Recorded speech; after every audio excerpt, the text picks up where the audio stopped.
மத்திய கிழக்கில் அமைந்துள்ள மிகப்பெரிய நாடுதான் சவுதி அரேபியாவாகும். அந்நாட்டின் மொத்த நிலப்பரப்பளவு 21,50,000 சதுர கிலோமீட்டர்கள் ஆகும். அதோடு உலகின் 12வது மிகப்பெரிய நாடாகவும் சவுதி அரேபியா இருக்கின்றது. இந்நாட்டில் 3.22 கோடிக்கும் அதிகமான மக்கள் இருக்காங்க. அரபு உலகில் அதிகமான மக்கள் வாழக்கூடிய நாடாகவும் இந்த நாடு இருக்கின்றது. ரியாத் என்ற நகரம் தான் சவுதி அரேபிய நாட்டின் தலைநகரமாகவும் மிகப்பெரிய நகரமாகவும் வருகின்றது.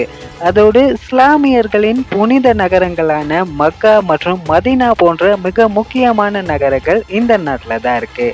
முகமது நபி அவர்களின் போதனைகளை அடிப்படையாக கொண்டுதான் இந்த நாட்டின் சட்ட திட்டங்கள் என்பது அமைக்கப்பட்டிருக்காம். உலகில் 2வது மிகப்பெரிய எண்ணெய் வளங்களை கொண்ட நாடாகவும் உலகில் 6வது மிகப்பெரிய இயற்கை எரிவாயு வளங்களை கொண்ட நாடாகவும் சவுதி அரேபியா திகழ்கின்றது.